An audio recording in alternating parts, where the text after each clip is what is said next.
Assalamualaikum warahmatullahi wabarakatuh. Sebelumnya, perkenalkan, saya Feranda Setiawan sebagai tutor online kalian. Nah, pada hari ini kita akan membahas mengenai penyajian data. Yang pertama, kita akan belajar mengenai pengertian data. Apa itu data? Data adalah sekumpulan informasi yang diperoleh dari suatu objek, narasumber, atau suatu kejadian. Contohnya, Pak Guru bertanya kepada Andi, Tony, dan Irma tentang tinggi badan mereka. Diperoleh informasi sebagai berikut. Nah, gabungan informasi mengenai tinggi badan Andi, Tony, dan Irma inilah yang disebut dengan data. Selanjutnya, kita akan belajar mengenai mengolah dan menyajikan data.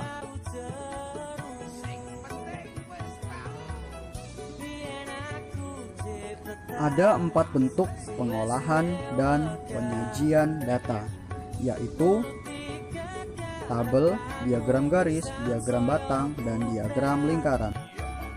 Tabel. Terdapat 3 macam penyajian data dalam bentuk tabel, yaitu sebagai berikut. Tabel baris dan kolom. Ini adalah contoh dari tabel baris dan kolom. Tabel baris dan kolom digunakan untuk data yang hanya memiliki satu kategori atau kelompok saja. Coba perhatikan contoh tabel yang disajikan. Tabel ini termasuk ke dalam tabel baris dan kolom karena hanya memiliki satu kategori saja, yaitu jenis alat tulis. Selanjutnya adalah tabel kontingensi. Ini adalah contoh dari tabel kontingensi. Tabel kontingensi digunakan untuk data yang memiliki lebih dari satu kategori atau kelompok. Perhatikan contoh tabel yang disajikan. Selanjutnya adalah tabel distribusi frekuensi. Ini adalah contoh dari tabel distribusi frekuensi. Tabel distribusi frekuensi digunakan untuk data yang dikelompokkan dalam satu interval. Perhatikan tabel berikut.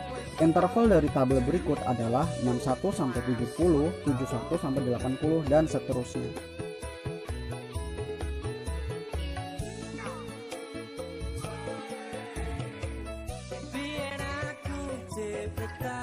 Selanjutnya adalah diagram batang.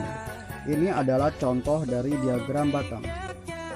Diagram batang biasanya digunakan untuk menyajikan data yang dapat dikategorikan atau dikelompokkan. Contohnya nilai ulangan dan data tahunan. Contohnya keuntungan dari tahun ke tahun. Untuk menyajikan data dalam bentuk diagram batang, pertama, data yang telah didapat sajikan dalam bentuk tabel agar mudah dihitung dan dibaca. Lalu, buatlah sumbu datar dan sumbu tegak yang saling berhubungan. Lalu, gambarlah setiap data satu persatu secara berurutan, kurang lebih seperti diagram berikut. Selanjutnya adalah diagram garis. Ini adalah contoh dari diagram garis. Diagram garis biasanya digunakan untuk menyajikan data yang berkelanjutan atau kontinu. Penyajian data dalam bentuk diagram garis sama dengan diagram batang, hanya saja bedanya kalian hanya perlu menarik garis secara berurut dari titik-titik yang telah disesuaikan dengan data. Contohnya seperti diagram garis berikut. Selanjutnya adalah diagram lingkaran. Ini adalah contoh dari diagram lingkaran. Diagram lingkaran biasanya digunakan untuk menyajikan data yang dapat dikategorikan atau dikelompokkan. Di sini, data akan digambarkan dalam bentuk lingkaran yang terbagi menjadi beberapa juring. Nah, juring-juring ini dapat dinyatakan dalam bentuk persen atau derajat. Untuk membuat diagram lingkaran, kamu harus menentukan besar persentase atau sudut setiap kategori datanya terlebih dahulu. Kamu bisa menggunakan salah satu rumus berikut ini.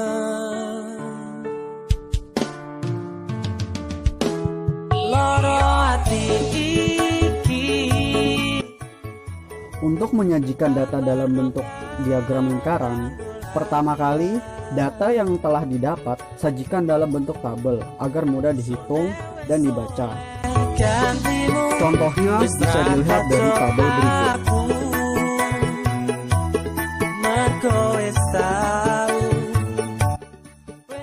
Setelah itu, setiap kategori data harus diubah ke bentuk persen atau derajat. Setelah seluruh data diubah, kalian bisa langsung membuat lingkaran dan membaginya sesuai dengan besarnya masing-masing. Yang ini adalah contoh dari bentuk persentase, dan yang pertama tadi adalah contoh bentuk dari derajat. Kira-kira inilah gambaran dari penyajian data dalam bentuk diagram lingkaran.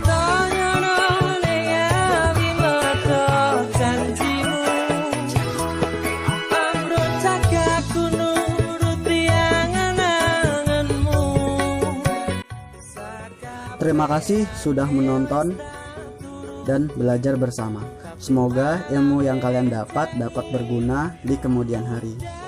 Wassalamualaikum warahmatullahi wabarakatuh.